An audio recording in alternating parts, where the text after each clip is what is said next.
You said it looked just like the pictures. Every week for 12 years I stared at that living room. That living room isn't ours, Matthew. It never was, then whose is it? You always did believe what you wanted to see. 12 years, Eric, 12 years of my life. You had a life. We had nothing. That's not what you told me. That's exactly what I told you. You just weren't listening. After 12 years of night shifts on the Palm Jumeirah construction sites in Dubai, sharing a room with 5 other men in a company barracks in Al Quoz, and washing his own coveralls in a plastic bucket so he could send more home, Matthew Adekanal came back to Lagos, Nigeria, with a rolling suitcase, a manila envelope full of 12 years of remittance receipts, and a phone whose gallery held over 400 screenshots of a living room he had never actually set foot in. The screenshots were his favorite thing on the phone. He had started taking them at the end of every weekly video call in year 2, the first time he noticed the new curtains. His mother Betty would wave from the couch, his father George would raise a cup of tea from the armchair, his brother Eric would tilt the camera just so, and Matthew would press the little button and freeze that moment forever. The living room grew slowly through those screenshots. A new rug in year 3. A large flat television on the wall in year 4, a framed family portrait above the couch in year 5, a pair of tall silver lamps in year 7, a brown leather sofa replacing the beige one in year 9. Matthew watched his family's living room mature the way another man might watch a child grow up in photographs sent by a wife back home. But when the airport taxi turned off the Lekki Expressway and threaded through dusty back streets toward the address Eric had given him 12 years ago, Matthew asked the driver to check the GPS 3 separate times, because the little arrow kept pointing to a place that could not possibly be the right place. It was the right place. There was no wide gate. There was no small garden with the hibiscus his mother said she watered every morning. There was no soft cream house with the balcony George had leaned over in call after call, waving down at some invisible street. There was only a half-built concrete shell, gray blocks stacked to the second floor and no further, rebar sticking up out of the top like the fingers of a hand that had reached for something and stopped. Weeds grew waist-high through the empty window frames. A tethered goat chewed its way through a torn nylon bag by what should have been the front door. Welcome to today's story. If emotional true-to-life family dramas move you, take a moment to like this video and subscribe to the channel, and let me know in the comments where in the world you are watching from tonight. I read every single one. Now, to understand how a grown man could stand in front of a building that did not exist and recognize nothing about it except his own name faintly spray-painted on a leftover cement bag, you have to go back to the morning he flew home. The Emirates flight had landed at Murtala Muhammad International just before dawn. He had not slept. He had spent most of the flight staring out the window and rehearsing what he would say when his mother opened the door of the house he had been paying for since he was 26 years old. He was 38 now. He had missed 2 weddings, 4 funerals, and the birth of every niece and nephew he had. He had missed his mother's 60th birthday. He had missed the small stroke his father had 2 years ago that Eric had described as just a little dizzy spell. We got him to the clinic, he's fine now, brother, don't worry. He had missed his sister-in-law's graduation from nursing school. He had missed all of it for this house. The house was the point. The house had always been the point. It was the reason he had gone to Dubai in the first place, standing in the visa office in Aikja 12 years and 3 months ago with a photocopied contract from an agent named Mr. Bello, who promised him 1,700 dirhams a month on a construction site, more money than his father had ever earned in a year at the Ministry of Works. Eric had come with him to the visa office that day. Eric was the older brother, the reliable one, the one who had finished his diploma in accounting and worked at the local cooperative bank and knew how paperwork moved. Eric had put his hand on Matthew's shoulder in the queue and said, "You go and earn. I'll stay and build. By the time you come home, we'll all be sitting on a real veranda." He had believed his brother. He had believed him the way a younger brother believes an older brother when he is 26 years old and standing in a visa office holding a passport that had never crossed a border. And so Matthew had gone, and Eric had stayed. And every month for 12 years Matthew had wired money into Eric's account at First Bank. And every Sunday evening at 7 Lagos time, they had connected on video call.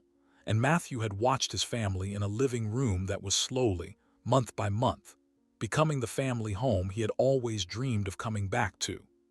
He stood now at the edge of the concrete shell and could not make his legs move any closer. The taxi driver, a young man in a Chelsea jersey named Femi, had climbed out of the car and was standing by the open door watching him. "Oga," Femi said carefully. "This one the correct address." Matthew did not answer. He walked forward. The tethered goat lifted its head, looked at him with slow yellow eyes and went back to chewing. Matthew stepped through the empty doorway. Inside, the ground was uneven red earth. Someone had used one corner as a latrine at some point, a long time ago. A single wooden ladder leaned against the far wall, its rungs splintered. He looked up through the open ceiling at the pale morning sky and felt the exact moment his knees decided they did not want to hold him anymore. He sat down on a stack of concrete blocks just inside what should have been the doorway. He took the manila envelope out of his backpack. He held it flat on his lap the way a man holds a passport at a border. 214 wire transfers. He had printed the confirmation slip for every single one. And then at year 6 he had also started printing a monthly summary from his bank in Dubai, in case the individual slips ever got lost. The smallest transfer was 180,000 naira, sent in his first month, when he had only worked 3 weeks. The largest was 2.4 million naira, sent after his overtime year when his supervisor Mr. Rashid had put him on the Sheikh Zayed Road extension and paid him double time for 11 straight months. In the reference fields he had written the same short phrases over and over, for the plaster, for the tiles, for Mama's new curtains, for the roofing sheets, for the boys' quarters at the back, for Papa's medication, for the generator repair. He turned the pages slowly. The paper made a dry rustling sound in his hands, and somewhere behind him, a rooster crowed in a neighbor's yard, and he thought about how he had folded these confirmations into a leather portfolio on the flight home and rehearsed handing them to his father across a wooden dining table. He had imagined George putting on his reading glasses and going through them one by one and looking up at last with wet eyes and saying, my son, you have done more than any father could ask." He had rehearsed the moment so many times he could feel the wood of the imaginary table under his elbows. He heard footsteps behind him then, slow, deliberate footsteps on the packed earth. He turned. An older woman was standing at the edge of what should have been the property, a plastic basin balanced on her hip full of green vegetables. She wore a faded wrapper printed with palm fronds and a headtie pulled low over her forehead. She was staring at Matthew the way a person stares at somebody they have last seen in a photograph on a wall. "Matthew," she said. "A decanal boy, Betty's small one." He stood up too quickly and the manila envelope slid off his lap onto the red dirt and he had to bend and pick it up and slap the dust from it before he could answer. "Ma," he said. "Good morning, Ma. I know your face, Ma, but Mama Ifoma," she said gently. "From the compound next to your mother. Same street back at Ajadu. You were still in secondary school when I moved in. You would not remember properly." She set the basin down on the ground. She adjusted her headtie with one hand. Her eyes went past him to the concrete shell, then back to his face, and Matthew watched her make a small, careful decision behind her eyes. "When did you land?" she said. "This morning, Ma, from Dubai." "Ah," she was quiet for a moment. "Nobody came to receive you at the airport?" "No, Ma. It was supposed to be a surprise. Eric, my brother, he does not know I am home yet." Mama Ifoma closed her eyes for one full second, and when she opened them again, there was something in her face that Matthew recognized from the faces of women at funerals, a kind of gathered pity that has been sitting on a shelf for years waiting to be used. "My son," she said, Come out of that place and sit under the mango tree. That building is not safe. The blocks upstairs are not tied down properly. A boy from the next street died in their last year climbing on the rebar." Matthew did not move. He was looking at her. "Ma," he said, "this land, whose land is this?" She looked at him for a long moment. "It is your father's land, my son. Your father George bought it from the Ogundipe family the year you traveled. He paid the whole thing outright. He was so proud. He would come here on Saturday mornings with a cutlass and clear the grass himself, and he would tell anyone who passed on the road, "My small boy is in Dubai. My small boy is going to build a house on this land that will make people stop their cars." She paused. That was the last real work anybody did here, that first year. After that, nothing. Matthew felt something cold begin at the base of his neck and travel down. Nothing. Nothing, my son. Not one block laid, not one bag of cement mixed. That shell you are standing in was here already, half built, when your father bought the land. The previous owner ran out of money and abandoned it. Your father used to say Eric would tear it down and start fresh once the funds came. Every year that was going to be the year. Every year we asked him at church, and every year he said, "Next dry season." Matthew looked down at the confirmation slips in his hand. 214 of them. He looked back up at the concrete shell, and now he saw it correctly for the first time, saw the way the weeds at the base were mature bushes, saw the way the exposed rebar had rusted through in places, saw the layer of red laterite dust that had settled into every crevice over a decade of harmattan seasons. This was not a building that had recently stopped. This was a building that had stopped before he had ever left Nigeria. He had been financing a ruin for 12 years. "Ma," he said. His voice sounded far away, as if it belonged to a man standing in the next compound. "Where are my parents living?" She did not answer immediately. She bent and picked up her basin and settled it on her hip. "At the old flat, my son, the 2-bedroom in Ajadu, the one you all lived in when you were a boy. They never left." Matthew felt his hand tighten around the envelope. "The one with the leaking ceiling. The one over Baba Sewell's provision store. That one, my son, same one. Only now the ceiling in the parlor has fallen through completely in one corner. Your mother put a bucket there years ago and stopped moving it. Your father sits in the same chair he has always sat in and reads the same old newspapers because he says the new ones are too depressing." Matthew closed his eyes.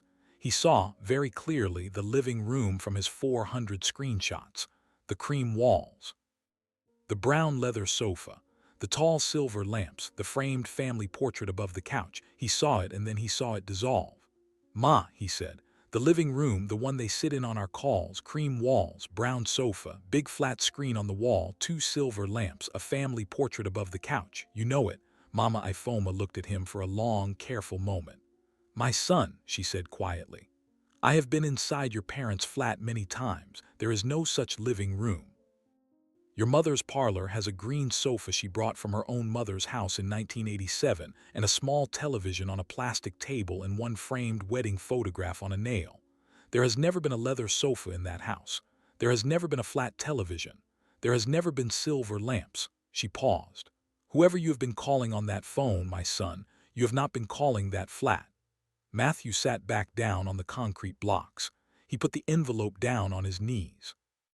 He looked at Mama Ifoma's kind, worried face, and he tried very hard not to make any sound, because he was a grown man of 38, and the taxi driver Femi was still standing by the car watching with his mouth slightly open.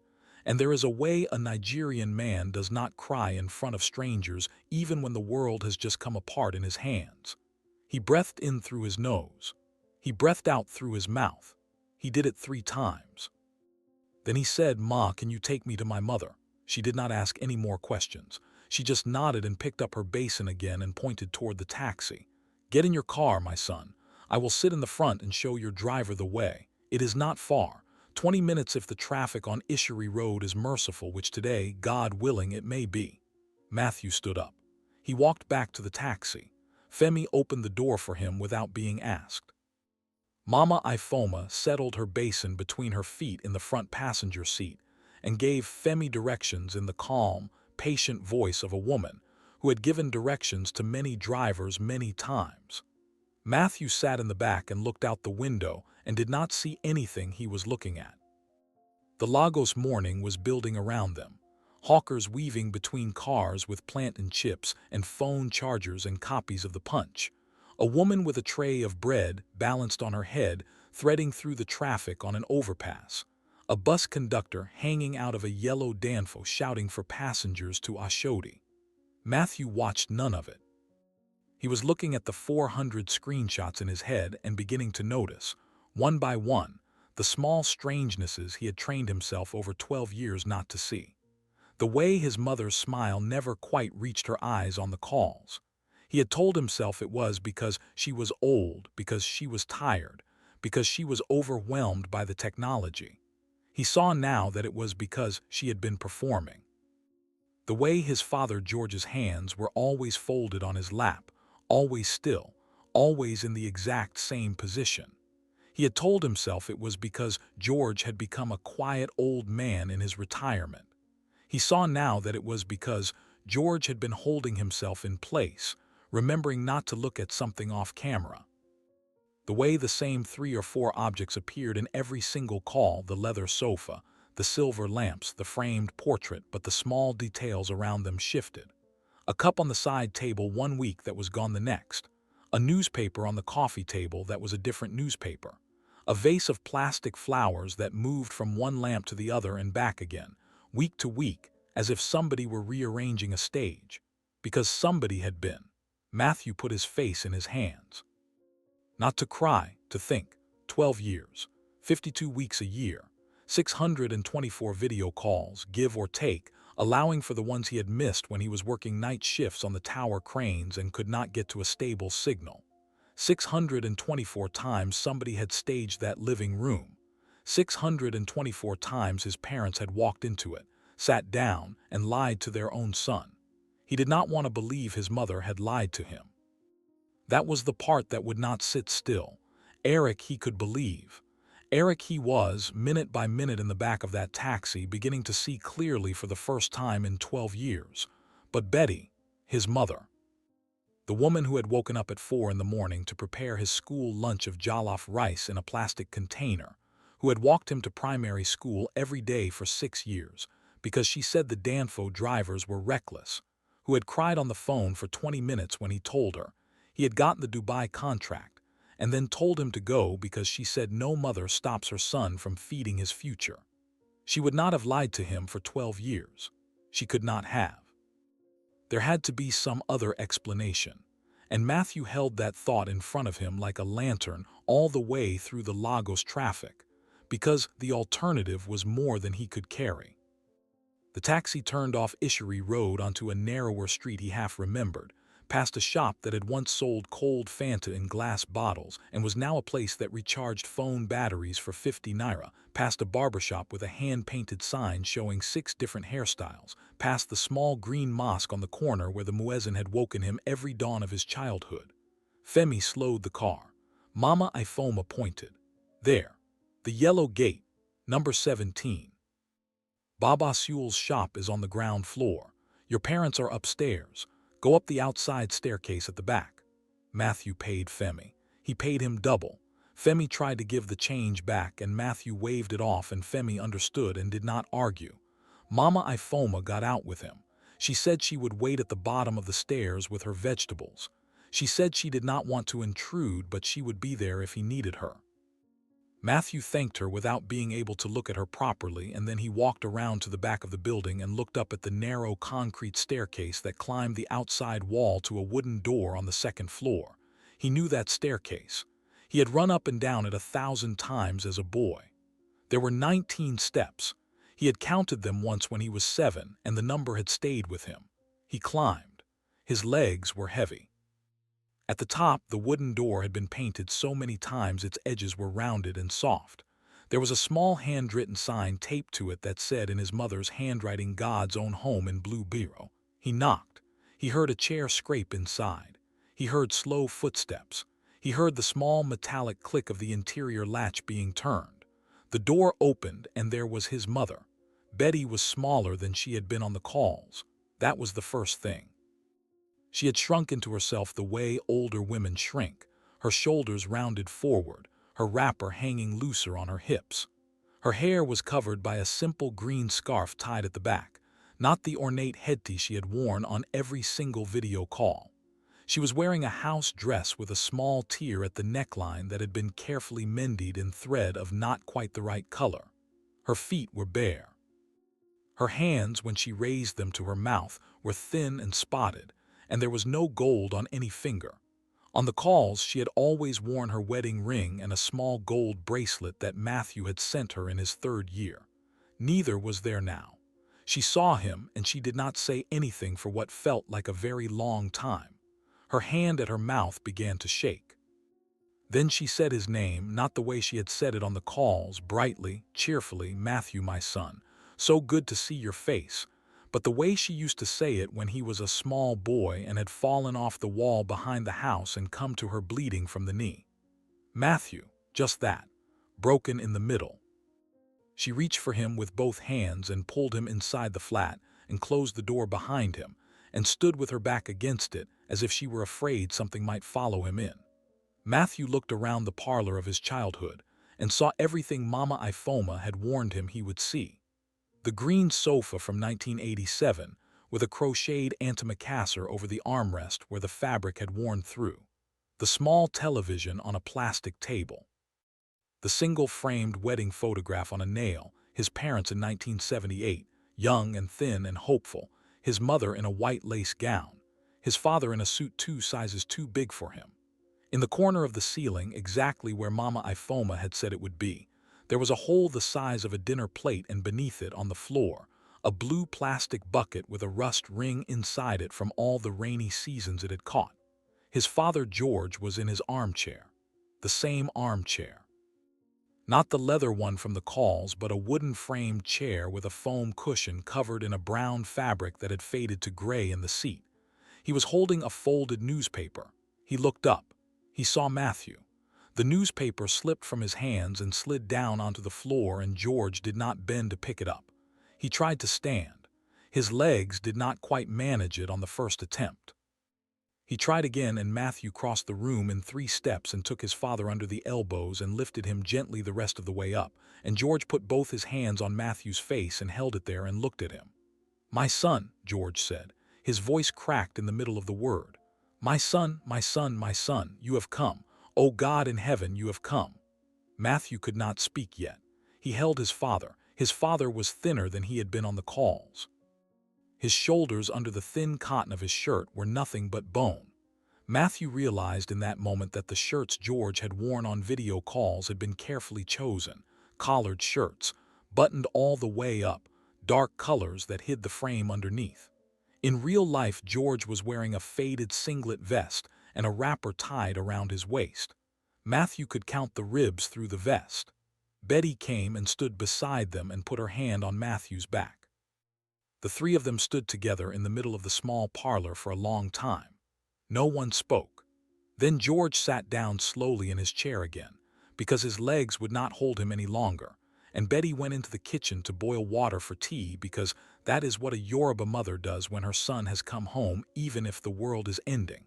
And Matthew sat down on the green sofa and put the manila envelope on the small wooden table in front of him. His mother came back with a tray. 3 enamel cups, a small tin of powdered milk, a twist of paper with sugar in it. She poured tea for all 3 of them with her hands shaking so much the tea spilled a little onto the tray. Nobody mentioned the spilled tea. She sat down beside her husband on the arm of his chair, one hand on his shoulder. She looked at Matthew across the small table. Her eyes were already wet. "My son," she said, "before you say anything, before you ask me anything, let me tell you first that I know what you have found. I know you have been to the land. Mama Ifoma is a good woman, but news travels on this street the way fire travels through dry grass. I know you have seen the shell of that building. And I know, my son, that you must be sitting there wondering what kind of mother lies to her own child for 12 years. Matthew did not answer. He waited. He had learned this from a foreman on the Sheikh Zayed extension, a Palestinian man named Mr. Khalil, who had once said to him, "When a person is finally ready to tell the truth, my friend, you do not help them. You sit still and let them arrive." Betty put her hand flat on her husband's shoulder. George put his hand up and covered hers. They looked at each other for a moment, the way 2 people look at each other before one of them has to jump into cold water. Then Betty turned back to Matthew. "Your brother came to us," she said, "in the 2nd year you were away. He came here to this flat one Sunday evening after church. He sat where you are sitting now on that same sofa, And he told us something that broke my heart into pieces so small I have been carrying them in a bag inside my chest ever since. She stopped. She swallowed. She started again. He told us that you were in trouble in Dubai. He said that you had borrowed money from some very bad men to pay for your visa and your ticket, and that the money you were sending home was only a small portion of what you were earning, because most of it was going to pay these men back. He said the interest was heavy. He said if you missed a payment they would break your legs. He said you were living in a small room with no windows and eating one meal a day, and you were doing it in secret because you did not want us to worry. He said, and here her voice cracked and she stopped again and George's hand tightened over hers. He said you had begged him not to tell us, that you would die of shame if we knew, that the only thing keeping you going in that foreign place was the belief that we were proud of you and that the house was rising. Matthew closed his eyes. He said, Betty continued, that if we ever told you on a video call that we were struggling, if we ever showed you this parlor with the bucket in the corner and the hole in the ceiling, if we ever let you see that no house was being built, it would destroy you. He said you would jump from a building in Dubai. Those were his exact words, my son. He said, Mama, Matthew will jump from a building if he thinks he has failed us. And I believed him. God forgive me, I believed him. Because Eric was my first son and he had never lied to me that I knew of, and because when a mother is told her child is close to death by his own hand, she does not stop to check the story. George spoke then for the first time. His voice was quieter than Matthew remembered. He arranged everything, George said. Every Sunday, 1 hour before your call, a driver would come here in a car, sometimes a taxi. Sometimes Eric himself in a car we did not know he had.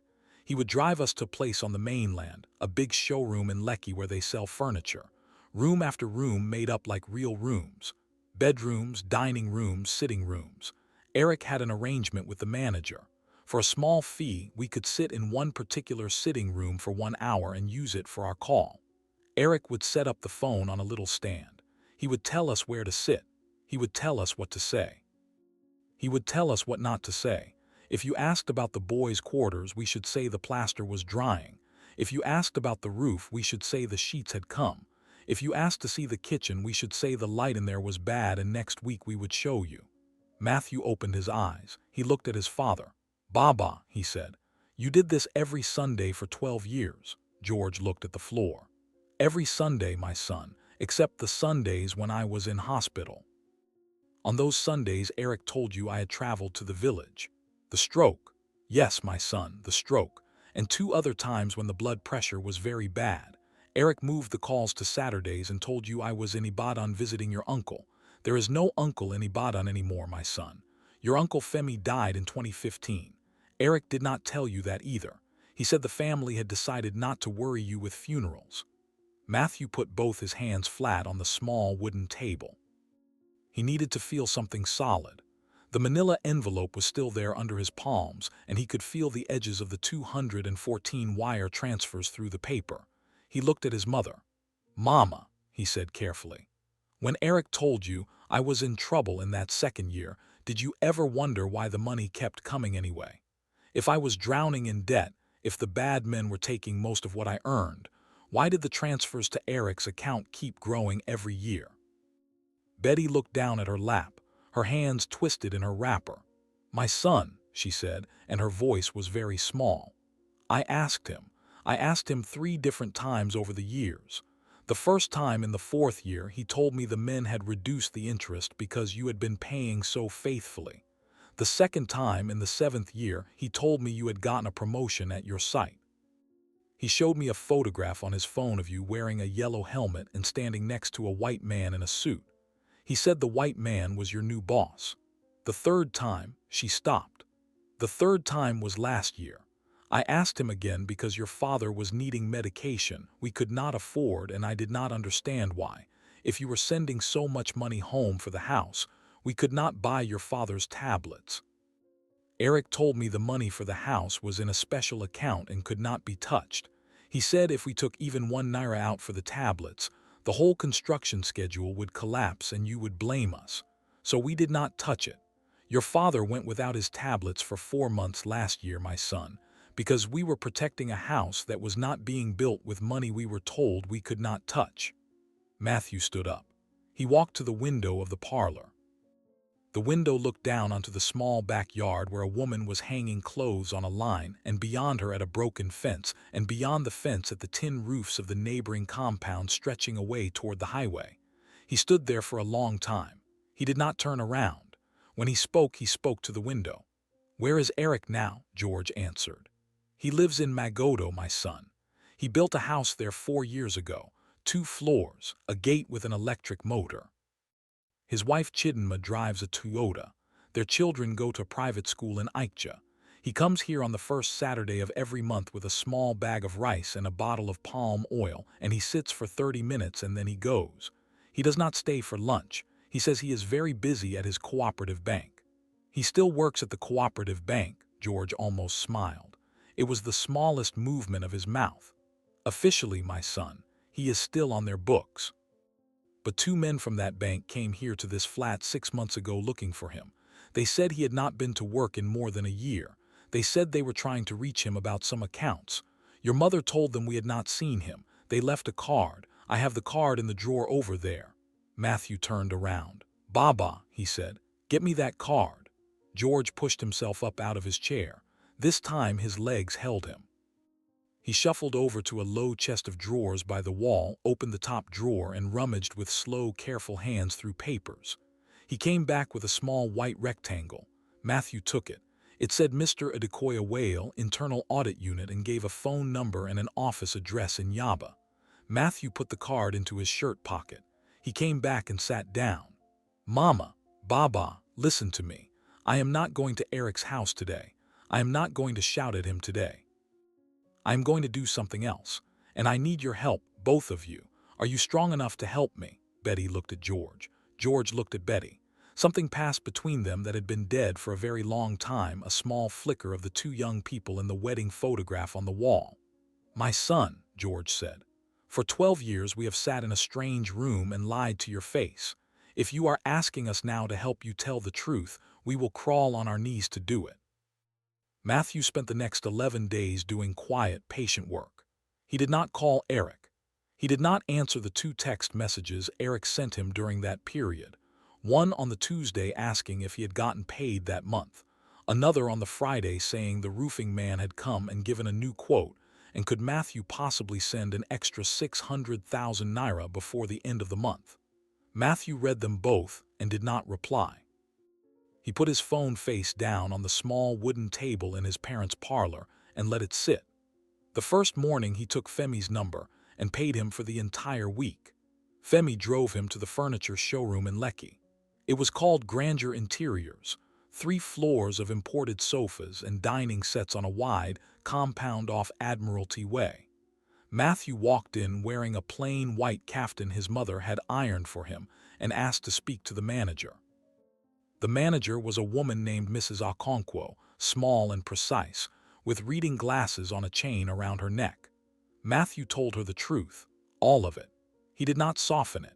He said his brother had been renting a display room in her showroom by the hour for 12 years to conduct fraudulent video calls with him in Dubai. He said he needed her records. He said he was prepared to pay for her time and for any inconvenience. He said he was also prepared, if she preferred, to come back with a lawyer and a court order, but he would rather they simply talked. Mrs. Okonkwo listened without moving. When he finished, she took her reading glasses off and folded them and put them on her desk. She said, "Mr. Adekoya, I have managed this showroom for 14 years. I have known your brother by the name Mr. Eric Adekoya for approximately 11 of those years. He first came to me in 2014 with what he called a small, unusual request. He wanted to book one specific display room, the cream parlor on the 2nd floor, for 1 hour every Sunday evening at 6:30. He said he was doing a business project. He paid in cash in advance 6 months at a time. Every 6 months for 11 years, without missing once, he has walked into this office and paid in cash. I did not ask questions. I should have. I want you to know that I am ashamed of myself sitting here now." She stood up. She walked to a filing cabinet behind her desk. She unlocked it with a small key from around her neck. She pulled out a green ledger book and another, 6 ledgers in total. She set them on her desk. Every payment is recorded here, Mr. Adekanal. Date, time, amount, signature. Your brother signed every receipt himself. I keep duplicate books because the tax people are strict in this country. If you want, my son can photocopy every page for you this afternoon. There will be no charge. I will not accept money for this. Matthew sat with the ledgers for 2 hours, 608 bookings, 11 years of Sunday evenings. The hourly rate had started at 8,000 naira in 2014 and risen with inflation to 22,000 by the current year. He calculated in his head as he turned the pages. Between 8 and 9 million naira over the years, spent by Eric on the rental alone, a small fraction of what he had taken from Matthew, but meticulously, verifiably, damningly documented. Every receipt bore Eric's signature in the same slightly flourished hand. On the third day, Matthew went to see Mr. Adekoya Whale at the Cooperative Bank in Yaba. He introduced himself. He showed the manila envelope. Mr. Whale closed his office door and asked his assistant to hold his calls. They talked for 2 hours. Mr. Whale confirmed that Eric had been suspended 14 months ago, that there was an active internal investigation into 3 cooperative member accounts that had been drained, and that the bank had been unable to serve Eric any papers because he was avoiding their calls. Mr. Whale asked if Matthew would be willing to formally join the investigation as a private complainant. Matthew said yes. On the 5th day, Matthew went to see Chidinma, Eric's wife. He went alone in the afternoon when he knew Eric would be out of the house. She opened the gate herself. She saw his face and she began to cry before he had said a single word. Chidinma made him tea in a real china cup in a real bright kitchen, and she cried through most of the conversation. And she told him she had suspected for 4 years and confirmed for 2, and she had stayed because she was afraid, and because of the children, and because Eric had told her repeatedly that Matthew was a broken man in Dubai who would never come home. When Matthew showed her the passport stamps in his own passport, 12 years of Emirates entries, no exits until this one, Chidinma put her face in her hands and said, "So he lied to me too, about you, about all of it." She agreed to testify. She said it without hesitation. She said her father was a retired magistrate in Enugu and would help her file for divorce the following week. She said she wanted no part of Eric's money because she now understood none of it had ever been his. On the 12th day, a Sunday, Matthew booked the cream parlor at Grandeur Interiors himself. He paid Mrs. Okonkwo in cash the way Eric had always paid her. Then he called Eric on WhatsApp video for the first time since landing. He did not tell Eric he was in Lagos. He told Eric he was working a Sunday shift on the tower crane and had only 20 minutes but wanted to see Mama and Baba. He asked Eric to set up the call the usual way. Eric said, "Of course, brother. 6:30 as always. Mama has been asking for you." Matthew ended the call and looked across the cream parlor at his mother sitting on the leather sofa in her best wrapper, and his father George in the armchair beside her, and Mama Ifoma from next door, and Mr. Whale from the bank, and Mrs. Okonkwo standing quietly by the door, and Femi the taxi driver who had insisted on coming, and Chidinma seated at the far end holding a folder against her chest. At 6:30 exactly, the WhatsApp video call rang on the phone Eric had propped on its little stand. Betty answered it. Eric's face appeared on the screen, smiling his practiced smile, sitting in his car outside the showroom compound where he had been about to walk in and take his usual seat off camera. He said, "Mama, Baba, good evening. Where is Matthew?" And Matthew stepped from behind the sofa into the frame of the phone camera, and he watched his brother's face do the thing faces do when the ground has just been removed from underneath a person. Matthew said quietly, "I am here, Eric. I have been here for 12 days. Come inside. We are all waiting for you." Eric did not come inside. Eric drove away. Eric was arrested 4 days later at a hotel in Ibadan. The court case took 11 months. The rental ledgers from Grandeur Interiors, the wire transfer confirmations from Matthew's Emirates account, the cooperative bank's internal audit findings, and Chidinma's calm testimony from the witness box together made the outcome inevitable. Eric was convicted on multiple counts of fraud. The Magodo house was sold under a court order and the proceeds returned in part to Matthew, and in part to the cooperative bank members Eric had defrauded. Matthew used his share to buy a small 3-bedroom bungalow in Magborough with a real veranda and a small garden where his mother could plant hibiscus. He moved his parents in on a Saturday morning. They did not bring the green sofa or the plastic bucket. They brought only the framed wedding photograph from 1978 and the enamel cups. That evening, Matthew set up his laptop on their new dining table. He was flying back to Dubai in 3 days to work out his final contract and pack up his life properly. He wanted his parents to know how to reach him from their own home. He showed his mother the little green button. He showed his father how to angle the screen. Then he walked into the next room, sat on the bed, and dialed. On the laptop in the parlor, his mother answered on the second ring. Her whole face was in the frame, no headtie, no ornate wrapper, just Betty in her simple house dress and George beside her in his singlet vest, both of them on the small green sofa against a wall Matthew could reach out and touch by walking 12 steps down the hallway. His mother laughed.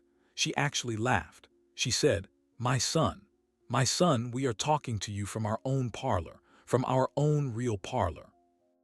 And Matthew, sitting on the bed 12 steps away, watching his parents' faces on the screen for the first time in his life without a single lie between them, understood at last that the house had never been the point. The people inside it had always been the point, and they were finally, actually, home. If this story reminded you of someone in your own family who has been carrying a secret for too long, or of someone far from home who deserves to know the truth of what waits for them, share this video with them tonight. Subscribe to the channel for more stories about families, forgiveness, and the long roads home. Let me know in the comments from what city, from what country, from what corner of the world are you watching. I will read every single one. Peace.